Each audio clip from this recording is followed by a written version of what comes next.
وعلیکم السلام بیٹا۔ اور میں بالکل آپ ہی کی طرح انسان ہوں بچے، کوئی اسپیشل چیز میرے پاس نہیں ہے۔ جیسے کہ اللہ تعالیٰ نے بتایا ہے نا، اللہ نے سکھایا ہے، پھر ہمارے نبی رسول پاک صلی اللہ علیہ وآلہ وسلم نے جو راستہ بتایا ہے، اللہ کی یاد۔ اور سب سے آسان بتاؤں، سب سے زیادہ یہ کہ بندے کو ضرور نماز بھی پڑھنی چاہیے، ریگولر ہونا چاہیے، اپنے ایمان کے لیے اچھا ہوتا ہے۔ اور اس سے بھی آسان طریقہ نماز ہے، یعنی کہ آپ عبادت بھی کر رہے ہیں، نماز پڑھ رہے ہیں، کوئی خاص قسم کا نہیں بھی کام مطلب آپ کو مراقبہ ہو رہا کسی اسپیشل پاور کے لیے یا مائنڈ فوکس کے لیے، آپ صرف ایک کام شروع کر دو، اللہ پاک سے سچے دل سے محبت شروع کر دو۔ بس سچی محبت کرو اللہ پاک سے، ایسے محبت کرو جیسے وہ آپ کے سامنے ہے۔ اللہ سے باتیں کیا کرو،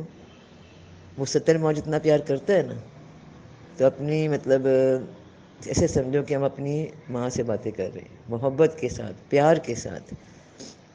فون پہ باتیں کر رہے ہیں، ہم انہیں دیکھ نہیں رہے، ٹھیک ہے، ہم بات کر رہے ہیں، کیونکہ ہم اللہ تعالیٰ کی کوئی شکل نہیں بنا سکتے، ان کا تصور نہیں بنا سکتے، ہم انہیں مطلب نہیں جانتے رب کو کہ وہ کیسے ہیں، لیکن ان کی جو صفتیں ہیں، ٹھیک ہے نا، خوبیاں جو بھی اللہ کے ناموں سے ہمیں پتہ چلتا ہے، تو اللہ سے باتیں کیا کرو۔ جس طرح آپ اپنے کسی پیار کرنے والے سے، بڑے سے بات کرتے ہو نا ادب کے ساتھ، آنکھیں جھکا کر، اس کی طرف دیکھ تو نہیں رہے ہوتے نا، لیکن پتہ ہوتا ہے سامنے ہے، بات ہو رہی ہے، ادب ہوتا ہے دل میں، اور ساتھ محبت بھی ہو، ادب اور محبت، اور اس سے زیادہ اللہ سے محبت، یعنی محبت بھی زیادہ، جس سے محبت ہوگی اس کے لیے تو ادب ہوتا ہے، رسپیکٹ ہوتی ہے نا، جتنی محبت بڑھے گی اتنی رسپیکٹ بڑھے گی،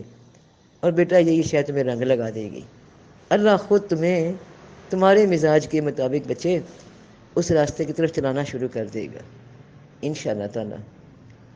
خیر ہو جائے گی۔ اللہ تمہاری خیر کرے بیٹا، کامیاب ہو، کامیاب ہو، آمین